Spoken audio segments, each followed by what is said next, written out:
أهلا بيكم يا حلوين وحلقة جديدة مع بودكاست على الكنبة.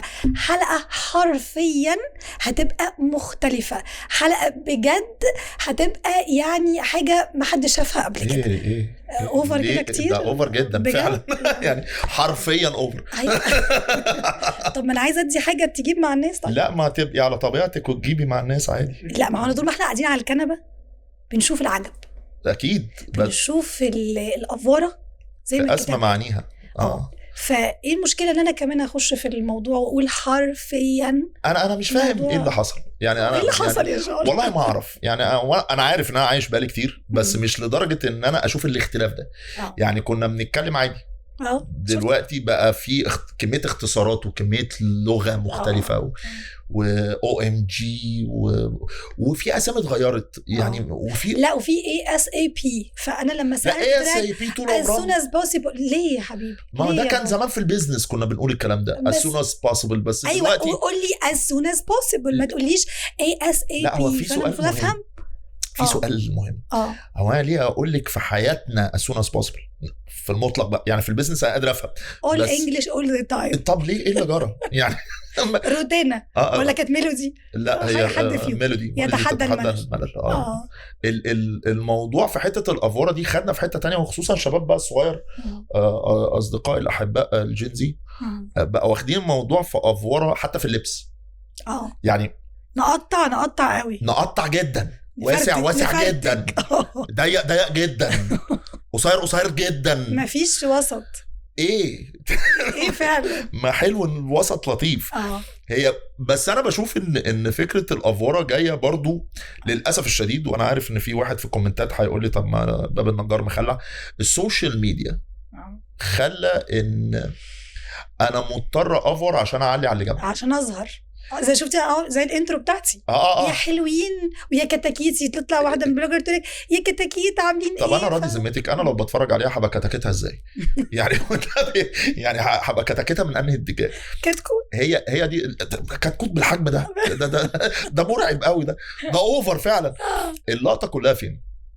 انت دلوقتي بقينا نافور في المرض، بقينا نافور في الفكر، بقينا نافور في الالتزام، او نافور في الانفتاح. كل ده بسبب ايه؟ انا عايز اعلي. صح، زي ما انت قلت، واحد زعلان شويه بقى مكتئب، عنده اكتئاب. انا عندي اكتئاب. لا يا حبيبي. واحد انا جعان، انا هيغمى عليا من الجوع. انا بموت، انا بفطس. انا في واحد اتمنى ان هو يشوفني يشوف الفيديو. في واحد خضني عليه وهو بيتكلم، شاب برضه صغير كده، وبيقول لي كنت بكلمه عن كتاب مهم جدا وبتاع ومش عارف ايه. قال لي ايه ده الكتاب ده حلو قوي، ابعته لي، انا مش قادر اتنفس. فبقول له ليه؟ انت كويس؟ طب نجيب دكتور. قال لي لا يعني بسرعه. هو من كتر اللي هو مش قادر اتنفس، صيغه مبالغه، مش قادر اخد نفس يا جماعه. الراجل محتاج ليه مش قادر تتنفس من كتاب يعني؟ ليه ما هي دي افوره. ثانك يو. سببها ايه؟ سببها ان انا عايز اعلي، سببها ان انا عايز ابان احسن. طب انت مش شايف ان ده بياكل مع الناس حتى في العلاقات؟ لو بياكل مع الناس فهي كارثه، لو بياكل مع الناس في العلاقات فهي كارثه اكبر. ليه؟ يعني هقول قول لي الاول ليه في العلاقات. ما انا لو انت عملتي حاجه قد كده فانا عملتها قد كده عشان الافوره واعلي عليكي قد ايه انت طعنتيني في قلبي وجرحتيني في ودني والحته دي، هتبقى انت مطالب منك ان انت تردي لي بقى. يعني ان انت تعالجي الجرح الغائر اللي جالي بسبب ان انت ما رديتيش عليها في التليفون بعد 40 مره كلمتك فيها في اقل من 3 ثواني. ما هو ده بيجيب يعني. اللي كنا تناولت هذا الموقف الحقيقه في حلقه اخرى. كنت بتكلم مع حد وبقول لها انا شفت واحده قدامي هي ما بتردش عليه متعمد عشان تجيبه، فايه تمام. واحده تانية قد الحيطه وطول الوقت مع جوزها. والله العظيم دول اصحابي والله، ده هتشتم من لايف دلوقتي. مش بعرف، وتعالى وديني. لان الست الجدعه اللي بتتعامل عادي بتاكل بالشبشب، تمام، تاخد على قفاها. فنبتدي نأفور علشان هو تعالي روحي، انا مش بعرف اروح، تعالى وديني، مش هقدر، تعالى في صنايعيه. دي واحده فعلا انا شفتها، حصل موقف قصادي، جوزها ساب شغله وساب حاجات كتيره جدا. ليه؟ عشان كان في صنايعي يعني يعمل حاجه سريعه جدا. ليه؟ عشان انا كنت هقول اسمها دلوقتي. عشان فلانه اللي مش عايزه اقول اسمها. ايوه اللي انت عارفه نفسك. ايوه مش بتعرف تقف مع صنايعي. طيب اخر واحده دي انا ممكن اعديها مع تحفظات. لا انا جالك للسكه، بس من افوره الرجاله خلينا بقى نخش بقى عشان حتى ايوه انا عارف ان انت مش هتحلينا. ايوه من افوره الرجاله في انهم ما بقوش بيتحملوا مسؤوليه، وما بقوش بيركزوا في اللي بيعملوه، وما بقوش عايزين يعملوا اي حاجه، عايزين يخلعوا بدري من كل موقف بيحصل. الستات بقت بتافور في انها منين ما فيش طيب ما عنديش. تعالي نتكلم في الموضوع نفصصه شويه. طيب الرجاله بقت بتخلع الاول واعترف بيخلعوا كل عيش انت قاعد على كنبتي بيتنصلوا من المسؤوليه، ما بيتنصلوش. ما هي دي افوره في حد ذاتها. ليه؟ بصي انت قلتي كام اطلاق في الموضوع. اولا بيتنصلوا، يعني دي كلمه كبيره قوي. تنصل لغه عربيه فصحى. لسه مش قايل بطلي لغه عربيه. ايه بيتنصلوا دي؟ احنا اتفهم من ان احنا نتنصل، احنا مش عارفين يعني ايه يتنصل يا استاذ. الاطلاق ده في حد ذاته افوره. الرجاله كلها طبعا، مش الرجاله كلها، الغالبيه العظمى. الستات بتعمل كده؟ لا مش الستات، الغالبيه العظمى. والله اعلم برضو اذا كانوا الغالبيه ولا اللي انا اعرفه. ما دي برضو لقطه تانية. احنا بطلنا نبقى منطقيين، بطلنا ان احنا نفكر بالموضوع بشكل منطقي. هو الرجاله ولا الرجاله اللي اعرفها؟ ادي ده اول سؤال. هي الستات ولا الستات اللي اعرفها؟ يعني ايه اللي اعرفها؟ يعني انا في دايره، طيب صح، في كوميونتي حواليا، ماشي. كون ان الكوميونتي دي او الدايره دي فيها رجاله مش لا يتسموا بالرجوله الكامله، او الستات لا تتسم بالانوثه الكامله، او الناس مش منطقيه، ده لا يعني ان الكل اعمم، ان انا اقول معظم. انا بعمم ليه؟ لان ده شكوى جماعيه. مين؟ من الستات. شفتي قلت ايه؟ الستات. ايوه اللي هي كم مليون واحده؟ كتير. عارفاهم كلهم؟ لا طيب بس اعرف كتير منهم. هي دي بقى الدايره اللي انا بتكلم عليها. ايوه بس دي مش دايره. حلو، دي شكوى عامه حتى على الفيسبوك. ما اختلفناش. طيب انا ما اعرفش كل ستات الفيسبوك، بس بشوف البوست بتظهر قصادي. هل ده حقيقي؟ طب ما هو برضه الرجاله في الفيسبوك برضه بيقولوا ما قال الخمر على ستاتهم، صح؟ لا صح.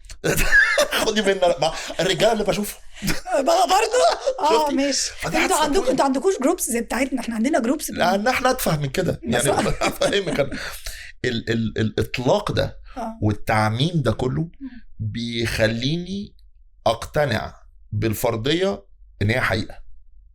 طيب بالراحه بقى علشان الكلام دخل في عمق. في فرق ما بين الحقيقه الفاكت ووجهه نظر انا عن الفاكت.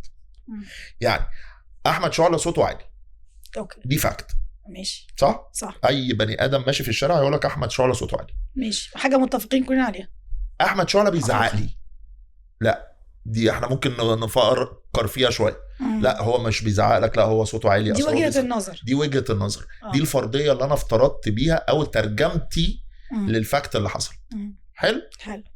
اكبر مشكله بتخلي الافوره دي تكبر هو اقتناعي التام ان الفرضيه دي صح، فاكت، حقيقه. حلو. طبعا وانا مشهور جدا بالجمله اللي انا هقولها دي، ربنا خلقنا لا بنعرف نقرا افكار ولا بنعرف نقرا مستقبل. لا صحيح، صح. بس دي اكتر حاجتين احنا بنحاول نعملهم، بس بنتوقع، والتوقعات بتطلع صح في معظم الوقت. ما لازم تطلع صح. ليه لازم؟ عشان انا اللي بروح اثبتها. لا هقول لك، تعالي ناخد مثال. اديني. النهارده رباب مش طايقاني، تمام، حلو. دي فرضيه ولا دي حقيقه؟ لا دي فرضيه. حلو قوي. فانا قمت جاي اعمل ايه؟ واحنا في البريك انا بقى عارف ان انت مش طايقاني، فقمت جاي لك بقول لك متخيل ان انا مش لا فرضيه يعني. انا عارف ان انت مش طايقاني، عشان انت اللي فرضت هذا الفرض على نفسك، عشان انا مقتنع ديب انسايد جوه هنا ان الفرضيه دي حقيقه. بس بص، هي ما كانتش بتتعامل معايا قبل كده بالطريقه دي. وبص هي حاطه رجل على رجل ازاي، بص ايديها قاعده بتعصر في لا بص بتبص لي ازاي. اذا هي متضايقه مني. طيب فانا حاجه اكلمك بناء على الفرضيه دي ازاي. هو ايه يا رباب مالك معوجه عليا النهارده ليه؟ فانت هتقولي ايه معوجه يا ابني انت دي؟ صح. ايوه. فانا هقوم رايح للناس اقول لهم ايه؟ شفت انا عارف ان هي كانت مش طايقاني، لا انا اللي رحت اثبتت ده. بس والله العظيم مش كله بيمشي كده يا شيخ، والله يا شيخ والله. هل حصل والله مش كله بيمشي كده؟ ممكن اسالك سؤال؟ اتفضل. كام مره حصل ولا ما حصلش؟ عارفه اللعبه بتاعت حصل؟ ايوه انا موافقه اقول حصل ولا ما حصلش ان انت مش هقول خسرتي او قطعتي، لا زعلتي من حد بناء على فرضيه واكتشفت ان هي غلط. حصل كام مره حصل ان انت وانت بتتكلمي مع حد بتتخانقوا واكتشفتوا في النص واحد جه من بره كده على فكره انتوا الاثنين بتقولوا نفس الكلام؟ لا مش كده، هي اكتشفنا ان كل واحد فينا بيتكلم على حاجه. لا مثلا لا انا بتكلم على حته دايره على حاجه وكل واحد بوجهه نظر، انا مش فاهمه انا بتتكلم على الموضوع ده وهي مش فاهمه بتتكلم على الموضوع ده وبنتخانق. لا بتحصل بصراحه. لا انا اللي بتكلم فيه ان انا وانتي في جدال وقاعدين بنشد ورأينا واحد وانا بقول نفس اللي انت بتقوليه بس بلغه تانية، فواحد ثالث قام جاي على فكره هو انتوا الاثنين نفس الرأي نفس الكلام. حلو. كل ده ليه؟ طب انت عايزنا نعمل ايه؟ اولا بالراحه. مش كل حاجه انت فاكر ان هي صح هي صح. وتأكد من الشيء الاول وبص في ورقتك، ودي بقى اصعب حاجه البني ادم يقدر يعملها علشان يعالج الافوره. كل الناس بيبصوا في ورقه بعض عشان يعالج الافوره. في حاجه كده، في مرض كده انتشر في الفتره الاخيره اتكلم عنه واحد، مش مرض، انا ببالغ برضو فيها يعني، بصي دي افوره برضو عشان اخلي الناس تسمع. بصي انا كلنا مش انت بس. ايوه يس. في حاجه كده بتصيب كل الناس الناجحه اتكلم فيها واحد اسمه مارشال جولدسميث. ده كوتش بتاع الناس اللي بدور الكوكب، ده كوتش بتاع ايلون ماسك ومارك زوكربيرج وبيل جيتس، يعني راجل عظيم جدا. قال لك ايه هي winning too much، بكسب بغض النظر، عايز اكسب وخلاص. طب ايه العيب في ان انا اكسب؟ هو حلو ان انا اكسب اللي انا عايزه لو هو صح طبعا، بس بعض الاحيان انا بعافر علشان اكسب حاجه ملهاش لازمه. زي انت جيتي قلت لي بقول لك ايه يا احمد، ده انا مصدعه صداع. قلت لي اسكتي، ده انا عندي صداع نصفي. فواحد تالت لا بقى ده انا ضغط عالي. لا بقينا نعلي على بعض حتى في المرض. تعالى اديكي مثال. جيت انا وانتي رباب بقول لك انا جعان، ما تيجي نخرج ناكل. فانت قلتي تمام، نروح فين؟ فانت قلتي لي مطعم اكس. طيب انا قلت لك لا تعالي نروح مطعم واي. لا اكس لا واي. طب خلاص يا رباب اكس. حلو. فاحنا انهي مطعم اللي انت اخترتيه؟ مظبوط. حلو. فانا قمت عامل ايه؟ على حظك الوحش، وانت مش انت اللي طبخه طبعا، بس على حظك الوحش الاكل ما طلعش اروع حاجه. طيب. مش مسمم، مش بايظ، مش كارثي يعني. بس مش اللي انت كنت بايعاهولي. ماشي. سؤال بقى، انا المفروض اعمل ايه في الموقف ده؟ وانا هعمل فيك ايه في الموقف ده؟ انا لو مكانك همشيها خلاص، جينا وحصل خير، وهو ده اللي حصل، مش انا اللي طبخه يعني. وده العقل. ولكن معظمنا بقى بيعمل ايه؟ شفت قلت لك انا بسمعت كلامي او انا بتخانق على ايه يعني؟ هكسب ايه ولا حاجه؟ لا ولازم ابين ان انا صاحب الحكمه. انا ايوه انت كنت سمعت كلامي الاول. اعلم اهل الارض انا. صح. حاجه تانية، الناس اللي زي حالاتي مثلا، انا مراتي ما بتشتغلش. طيب. مش عشان انا حابسها في البيت، هي مش عايزه تشتغل، يعني قررت ان هي ست محترمه وبتفهم، اقسم بالله. قررت تبقى قاروره. فانا يومي طويل جدا وراجع مفرهد الشغل، لقيت مراتي قاعده على الكنبه، بس مش دي، كنبه تانية، ومفرهده جدا. فبقول لها ايه ده مالك يا حبيبتي؟ بس يا احمد النهارده كان يوم صعب قوي. انا المفروض اقول ايه؟ عارفه الضحكه دي، وانا بتسحب باللسان اقول ايه؟ هو انت عملتي ايه اصلا؟ انت ايه اللي عملتيه عشان خاطر تتعبي التعب ده؟ انت كان يومك صعب، انت في التكييف، امال انا اعمل ايه؟ انا اللي في الشارع. هو انا بعلي على ايه؟ الافوره بقى بتيجي من هنا، ان انا اللي متضايق بقى عنده اكتئاب، واللي بيفتكر حاجات ضايقته وهو صغير بقى عنده تروما، اللي متوتر من حاجه معينه بقى عنده انكزايتي وموضه المرض. ايوه. لا والعيال اللي بيلعب شويه بتشقى ايه بقى ADHD بقى فرط حركه بقى. انت تعرفي ان ADHD ده يعني انا في ناس بتعصب عليهم جدا لما بيجوا يقولوا لي اصل انا OCD، اصل انا ADHD، اصل انا تربتتي، اي 3 حروف حطيتهم ورا بعض. طيب يا صديقي، هل تعلم، فاكره الفقره بتاعت هل تعلم؟ ايوه. هل تعلم ان من اصعب المتلازمات تشخيصا هي الOCD والADHD؟ ايوه طبعا. صعبه جدا. الOCD ده كارثه صعبه. انا اقول لك ايه، انا قاعد بس ترابيزه كده عشان انا عندي OCD. لا طبعا انا بحب النظام قوي، اصلا انا OCD خالص. انت محنتف صح.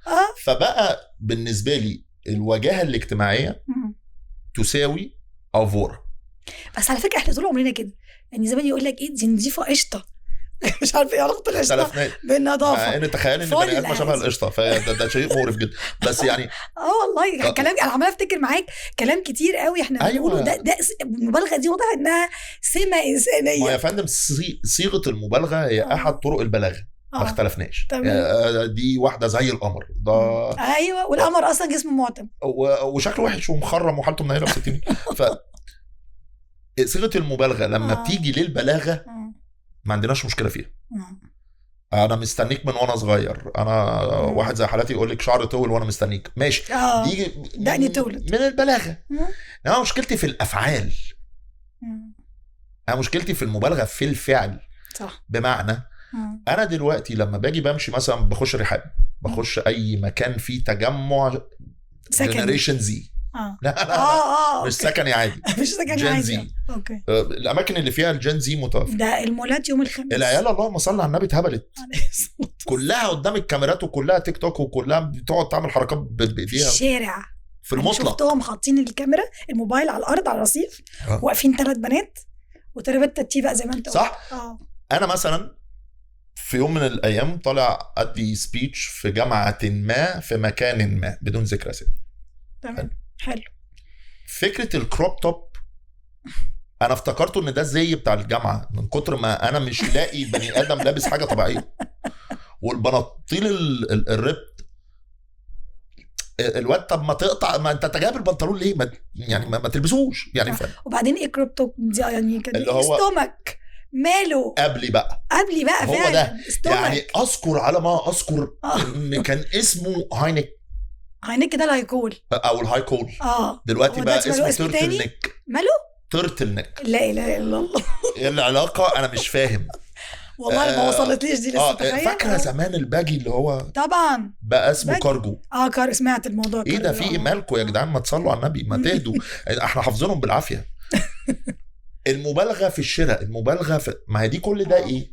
حب لي ان انا ابان، حب للظهور. ثانك يو سو ماتش. وغالبا دي سمه برضو انسانيه، البني ادم بيحب يظهر لليميت. هل انا احب ابقى ماشي معفن في الشارع؟ لا. بس مش لدرجه ان انا ابقى راجل بقبض 3000 جنيه مثلا، 4000، 10000، 15000 وبشتري بضعف مرتبي هدوم. ما ينفعش. احنا بنعمل كده بالقسط. نقسط. باي ناو باي ليتر، مبهدلك كوكب. حلو. ده ليه في حته هنا مش مكتمله، وهي ما يطلق عليها عدم الرضا، سيلف وورث. ان انا شايفني كفايه، انا مش محتاج اعمل اللي انتوا بتعملوه. ما عندناش ده، تصدق؟ مش في المطلق برضو، بس ده مرض ما عندناش بشكل كبير. يعني انا هقول لك على حاجه حصلت معايا من قريب. كنت داخله محل من المحلات اللي عملوا عليها ضجه انها بتعمل هوت شوكليت حلو، وانا زي بقيه القطيع رحت اجرب الايه الهوت شوكليت. بس انا والله كنت بالصدفه في المكان، يعني لقيت المحل موجود. فوقفت في طابور كده 3 ايام، مش على ذكر المبالغه. قعدت 3 ايام في الطابور عشان اجيب. لما وصلت للكاشير فوجئت ان هم حاطين، مش عايزه اقول اسم عشان مبقاش اعلان لابلكيشن انك تقسط مثلا. تقسط. مش الفكره مش في الهوت شوكليت، لان هي متبنى مش فظيع. الفكره ان هي علبه الشوكليت هناك بكتير، بكليه شمال يعني خد كليتي خد كليتي هات علبه شوكولاته. فبجد هو انا ممكن يوصل بيا الجنان والهزي ان انا اقسط علبه شوكولاته؟ ليه؟ لو ما كلتهاش ايه اللي هيحصل؟ ولا اي حاجه. بس اسمي كلت من عنده يا شيخ عيب والله. لا، ما هو ده سيلف وورث. انا مش شايفني كفايه، فبلم حاجات تخليني اشوف ابقى كفايه. ليه شاب عمره 2 3 24 سنه يبقى شايل موبايل ب100,000 جنيه؟ طبعا. ليه؟ علشان هو ده الترند، علشان يبقى اسمي شايل ده. ليه؟ ما هو كل ده ايه؟ سيلف وورث. انا اعرف ناس، وليه اعرف ناس؟ جوجل ناس زي مارك زاكربيرج وبيل جيت، الناس دي ولا نجيب ساويرس قال لك انا بلبس من زارا عادي. ما هو على فكره هو بالنسبه له زارا زي ما هو زارا عادي بالنسبه لنا. انا يعني هو بالنسبه له نفس الفرق. بس ايوه لا قصدي ان هو ما بيجيبش البراندز الهاي اند اللي هي التيشيرت ب 3-4,000 دولار فاهم قصدي بالظبط.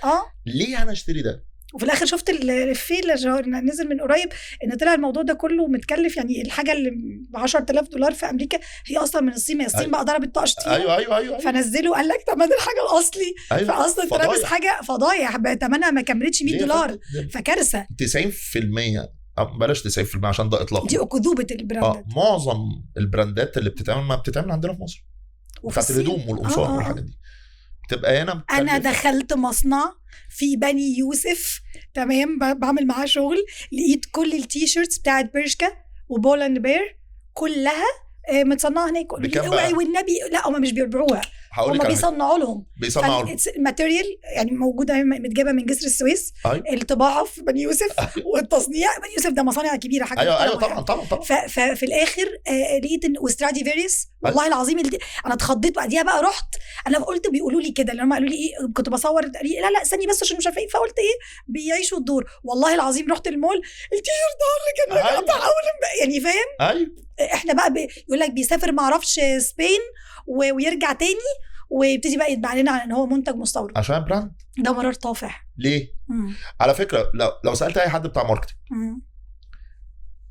هتلاقي ان كل البراندز بتاعت الهدوم بقت تأفور في اللوجو.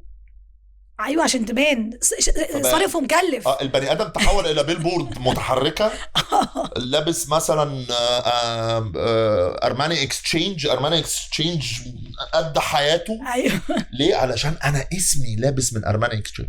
طب بيتضرب عادي جدا. ما هي وبيتباع بواقي تصدير بربع سعر. ايوه بس ثانيه واحده، ولو حلفتي ان هو القميص اللي انت شاريه ب7-8-10,000 جنيه ده هو اللي موجود في المحل الصغير ده بواقي تصدير، لانه الاتنين من نفس المصنع، ده بيتباع ب300 جنيه وانت فيه صفرين زياده زادوا 3 اصفار والله. هيقول لك لا اكيد لا. ده في مجتمعات تانية بقى في حته تانية. لا هي دي مشاكل عالم اول احنا مش عايزين نخش فيها. لا ده انا مره كنت قاعده مع واحده تقول لي بقى ورحت دخلت عليهم اتخضوا. قلت لها ليه اتخضوا ليه؟ قالت لي دخلت بالرولكس والتنس براسلت والمش عارفه ايه وكذا، هم بقى شافوني كده عرفوا بقى ان انا مش دي تعاويذ انت يعني دي والله كان سحر مفضل يعني والله العظيم. فاللي هو ايه والله وهي مقتنعه ان هم اتخضوا كده لما شافوها وان هي جامده. اصل هم لما والعربيه زمان، دلوقتي للاسف العربيات بقت كلها بتفتح من غير ما تطلع المفتاح. فزمان كان لازم تقعد فقبل ما تقعد تروح تطلع تبقى ماسك علب السجاير والمفاتيح والمحفظه وتوري انت بتشرب النوع الفلاني ابو $1,000,000 ومش عارفه ايه فهي دي السيلف وورث و الكوميونتي. ما انا الناس كلها كده، الناس اللي حواليا كلها كده. آفة الحياه الكوميونتي. يعني في حد بنوته من اصدقائنا يلا يا تقعد تضحك وتقعد تصوت لي لما تسمع بنوته صغيره لسه في الجامعه. احمد انا ايه رايك اروح اعمل عيد ميلادي في المكان الفلاني ولا المكان الفلاني؟ لا واضحك على الإفيه بقى لحظه. بيدفعوا بعض يعني في الاخر انا بعمل عيد ميلادي في المكان الفلاني والناس اللي رايحه تحضر عيد ميلاد بتدفع. انا مش عازماك على عيد ميلادي. ما هي دي لا ده زمان بقى الزمن الجميل فاكر يا التورتيه بتاعتكم تعالوا انا عازمكم على عيد ميلادي. فاكر تورته الازايز البيبسي الازاز لا والله ما قبل الصاروخ الصغيره كان لسه في صواريخ الازاز الجميله. ايوه والتورتيه اللي ماما بتعملها في البيت بالمناسبه. ايوه مش تورتيه من مش اسمه ايه اللي هناك تبقى كاوتش كده عارف. ايوه كانت الكيكه الاسفنجيه اسمها. ايوه الاسفنجيه تخبطيها في الحط رد. لا انا مامتي كانت بتعملها حلوه. وانا مامتي كانت بتعمل حاجه جميله جدا علشان دي ممكن تحبسني. لا انا بكلم وصينيه بسبوسه والزينه اللي بتلمع اللي بتتعلق من هنا لهنا كده جميله جدا. والكاسيت شرايط الكاسيت صح ولا والمروحه طالعه في كل الصور. ده لو حد جاي من الخليج لا كل بيوتنا فيها مروحه. لا ما في مروحه توشيبا مختلفه. لا احنا قاعدين مروحه مستند دي ايوه 4 قرش ولا 3 والله ما فاكره. بس طب واستنى بص وكان في واحده صغيره كده بتطلع فوق الترابيزه. عارفها. ايوه كنا مبسوطين جدا. يا نهار ضحك. هي بصي بقى الكوميديا هنا. تعالي ارجعك لقبل كده شويه. لا معلش اضيف بس حاجه سريعه. والصور بالكاميرا وبتروح تتحمض عند الراجل ونصها بيتحرق. ايوه بس في انبساط فظيع، في استمتاع باللحظه وبالعيد الميلاد وكل الناس جت وكل الناس انبسطت واخر حلاوه يعني. تعالي بقى نطلع بره دي ونبص على فوق. شفتي الجمل اللي احنا كنا بنقولها دي لما كنا عيال صغيره شباب برضو، او لما انا كنت شاب صغير. ايوه عشان بس برضو اعرف اروح النهارده. كان ابويا كان بيقول الكلام ده وخلاني كانوا بيقولوا الكلام ده، ويا عم فكنا يا عم ايه زماننا والله مش زي دلوقتي. لا ما زمان ما كانش في حاجه اساسا. الله يا مسلمين وانتوا جيل بايظ وجيل تافه. دلوقتي احنا بنقول نفس الكلام على الجيل اللي بعدين. جاب فظيع ما اختلفناش. بس هي ايه سايكل بتلف. يعني انا لسه كنت بتكلم مع شباب برضو عندي في الشغل وبقول لهم لما لقيت نفسي بقول لهم لما انا كنت في سنكم وبعد كده سكت، يا نهار ازرق انا وصلت ان انا اقول الجمله دي. انا كانت الجمله دي بتتقال بتنرفز. الشاهد اللي انا عايز اقوله ايه، خلي بالك الافوره دي مش هي دي اللي هتخليك بني ادم كويس في عين الناس. انت هتبقى كويس في عين التافه which مش فارق معاك كتير، وفي نفس الوقت بتخليك انت من جوه فاضي. ليه؟ لعدم وجود اهم عامل من عوامل سعادتك انت يا باشا، مش انا، انت، وهي الرضا اللي الناس فاهمها غلط. مظبوط. قال لك مقامك حيث اقمت نفسك ليس حيث اقامك الناس. شكرا. فالناس لا تعدل ولا تزن، ومحدش هيتفق عليك. ما اتفقوش على سيدنا رسول، ما اتفقوش على ربنا. يعني ما انت مين يا حاج؟ ما اتفقوش على ربنا. مظبوط. لا انا عندك. طيب انا عايزك دلوقتي، احنا كل ده كنا بنقوله بصيغه تهريج ومبالغه وبنبالغ مع الناس دي. قول لي انا دلوقتي، انا كواحده بتفرج عليك وشايفه الكلام ده بيحصل، وانا فعلا عندي المشكله دي. انا بلبس عشان خارجه مع شغل هيشوفني عامله ازاي. يعني لسه بقول لك قبل التصوير بقول لك كنت رايحه الشغل ما حدش يشوفني، نزلت بالبيجامه. ما حدش هيشوفني. ايوه انا لو حد يشوفني لازم هلبس واتأنتك ومش عارفه ايه وكلام من ده. الناس احنا كجيل، وخلينا اقول بقى بصراحه يعني احنا عجزنا لدرجه ان انا بجد مش بيفرق معايا حد. يعني الاول كنت لا لازم اصلا انا هقابل مش عارفه مين فلازم احط ايه واعمل ايه وابقى ما اللبس ولازم يشوفوني في نفس الاسبوع مرتين وبتاع. وحياه ربنا كنت عامله للنادي زمان دي فضايح العقد النفسيه. أيوة. انا لبست ايه، انا كنت بروح النادي حد وثلاث وخميس. أيوة. فاللي بلبسه بقى حد وثلاث، فابتدي اغير ان ده على عشان ما يشوفونيش. لدرجه ان واحده جت قالت لي مره، احنا كان عندنا محلات ملابس في وقتها، قالت لي بيقولوا عليكي بتاخدي اللبس تلبسيه وترجعيه المحل تاني عشان مش بيشوفوكي بطقم مرتين. أيوة. والله جات لي فانا كنت سعيده جدا. ليه؟ لان انا وصلت لمرحله ان انا اللي انا عايزه اوصل له وصلت لهم. بس للاسف وصل لهم ان انا بستلف اللبس وارجعه تاني. حلو. الحل في الجمله اللي انت لسه قايلها. ايوه اعمل ايه في نفس الجمله لو انا حاسه ان انا عندي المشكله دي، انا مش عارفه اتغلب على نقطه ان انا ما اظهرش بالشكل ده. اول حاجه لازم علشان احل اي مشكله اعرف السبب. انا بعمل ده الغرض منه ايه؟ الناس كلنا حلو. الغرض منه نظهر قدام الناس شكلنا حلو وجامدين، كلنا عايزين نبقى جامدين. ما هي دي بقى، ده بقى الوحش. عرف كلمه جامد، عرف كلمه ناجح، عرف كلمه شاطر، عرف كلمه شكل حلو. عرفها الاول في دماغك واسال نفسك هو انا ما ينفعش ابقى ده من غير الافوره دي. هي دي اصل هي حوار معايا. اصل انا اللي عندي فيه حته فاضيه انا عايز املاها، فانا حملاها منين؟ مني. لان انا لو مليتها منك هي على طول فاضيه، وهي دي المشكله. يعني ابتدي بنفسي، يعني خليني اضيف حته ان انا ابص لنفسي انا كفايه. يعني انا دلوقتي لو جيت اقعد مع الجروب ده وانا مش لابسه شنطه براند، وانا لابسه لبس عادي، وانا مش حاطه ميك اب فظيع ومركبه ضوافر وعامله مش عارفه ايه، هل الناس دي هتتقبلني؟ لو الناس دي هتتقبلني علشان اللي انا لابساه وعاملاه يبقى بلاها الناس دي. هي دي بقى اللي انا كنت عايز اقولها. يبقى اختيارك هو الغلط، العيب مش هنا، العيب مش فيا انا، العيب في الناس اللي قاعده مستنيه تشوف البراند اللي انا جايه بيها. حلو. يبقى دي تاني حاجه. لو انا شايف ان انا كفايه يبقى انا المطلوب ان الناس تتعامل معايا زي ما انا بعاملهم. لان دي خلي بالك في فخ هنا. هو انا بقيس الناس على البراندات برضو ولا لا؟ ما ده فخ. ما انا ممكن اقول لا للاسف حلو. عايزه اقول لك على حاجه، يعني احنا بجد كلمه جادجمنتال دي احنا كده قوي. طبعا يعني مفيش بني ادم مش جادجمنتال. للاسف. وعلى فكره احنا، وخليني اقول كلمه ما بحبش اقولها كتير بس احنا اتربينا على كده. يقول لك حلوه اموره بس سمره. مش عارفه ايه بس كذا. فاحنا دايما بنحكم طب ايوه حلوه وسمره، ايه المشكله؟ احنا ربطنا الحلاوه بالبيض، يقول لك بيضه وحلوه. ايوه بس خليني اقول لك على حاجه. فكره الحكم على الاخر دي صفه من صفات الانسان. ليه؟ لنفس السبب بتاع الافور. انا صاحب الحكمه، انا اللي عارف الصح، انت بتعملي الغلط. طب ثانيه واحده بقى على دمج الافوره مع الحكم او الجادج يعني. اللي حصل في حفله محمد رمضان الاخير اللي عمل ضجه مرعبه، خليني اقول لك مرعبه بصيغه مرعبه قوي، افوره قوي، حاجه كانت يعني واو. ايه ده؟ ما هذا محمد ولا ما هذا اللي حصل في محمد؟ ما هذا محمد الاول طبعا، لان محمد هو اللي فتح باب الرذيله على الناس. ده الكونت يعني. انا ما بحبش اغلط في حد، ولكن لا احنا مش بنغلط، احنا بنحكم. لا انا مش هغلط، انا هحكم عليه. ما هو ده الكونتنت بتاعه اصلا. يعني تعالي نرجع بس لمحمد رمضان. محمد رمضان انا كنت بحبه جدا ايام لما كان ممثل. نقطه.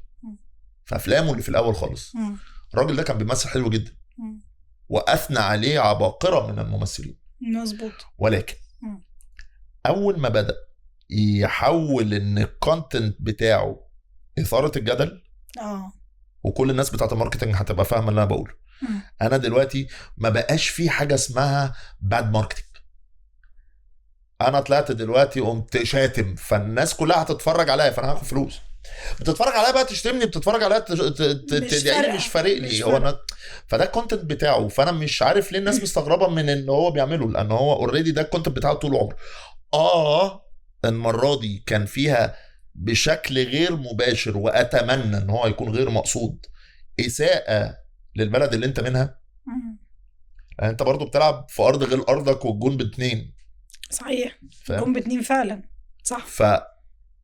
ممكن تكون عدم حكمة منه في اختيار الشكل اللي هو يظهر بيه، وعدم توفيق او جهل من اللي ساعدوه على الاختيار ده. لان انت لو رجعتي في ناس حللوا الموضوع ده تاريخيا، ان اللبس ده شفت الصور الحزام ده بتاع مين ايام الفراعنه وشغلها مش فراعنه، ده ايام الكذا وشغلانته وايه اصل الشغلانه واسمها والفاظ مرعبه بقى يعني. حلو. فده بالنسبه لمحمد. بالنسبه للناس اللي ردت على محمد، انا الهجوم الهجوم انا مش مع ومش ضد. ليه؟ سؤال يستحق الهجوم ام لا يستحق؟ ولكن لسبب واحد. الجون ب2، انت بره ارضك، انت بتلعب في حته تانية. مننا فيها هنلمها، انما انت بره هناك بتقول لهم ده منظرنا. وللاسف يعني مش عايزه اقول للاسف، مش عايزه اغلط حد يزعل مني، بس هو قدوه لشباب كتير، شباب كتير بتقلده. ما هو دي موضوع يعني تاني. ما دي كارثه، هي دي الكارثه الاساسيه اللي الناس انتفضت عشانها. علشان كده انا بزعل قوي لما بلاقي حد مؤثر في الناس، انفلونسر لو سمحت، مؤثر في الناس. احنا في حلقه افوره كده، افور معايا كده، خلي الحلقه تسخن اكتر من كده. انا اصلا اوفر يا بابا. خلي الحلقه تسخن كده، افور معايا. اي حد انفلونشل بالشكل ده بالنسبه لي الشباب، وتزقهم في حته غلط. انا اسف ان انا هقول لك الخبر الوحش ده، انت هتتحاسب على الكلام ده. مش هتحاسب ان انت بتعمله، انت بتحاسب ان انت سحلت ناس وراك تعمله. احنا في حته مش لطيفه خالص. كارثيه. ايوه حلو. فبالتبعيه هل الناس ليها حق ان هي تحكم؟ انا بشوف والله بما انك ارتضيت ان انت تطلع تبقى مشهور، انا مع نفس المبدأ. تحمل المسؤوليه. صح. يقول لك اصل دي حاجات شخصيه. لا مش شخصيه. لا شخصيه. انت قاعد في بيتكم والناس تيجي تصورك جوه يا عم بلاش في بيتكم. في بيتنا، مننا فينا هنلمها والله. ان في ملعبنا. انما بره سبيشالي ده، سبيشالي المكان اللي هم فيه تحديدا، الحفله دي تحديدا. وطبعا الناس اللي بتتفرج عارفه ليه انا بتك على تحديدا المكان ده في LA، في اصلا حته منيله ب60 نيله، والكونسرت دي سمعته اللهم صل على النبي، كل ده. فخلي بالك انت هنا الجون ب2، فدي كانت وحشتها. بس هي دي وجهة نظري. نورتنا من غير افوره. ربنا نورت الكنبه يا شاطر. انت عارفه انا بحب الكنبه دي قد ايه. انا عارفه ده بيتك ومطرحك يعني. حبيبتي ربنا يخليك. نورتنا وهنعمل حلقات تانية اكيد ومن غير افوره. من غير افوره بقى نقعد على الهادي كده. مبسوطين قوي ان انتوا كنتوا معانا ووصلتوا معانا لحد هنا من غير افوره، ونشوفكم في حلقه جديده ودايما معانا على الكنبه. دمتم بخير.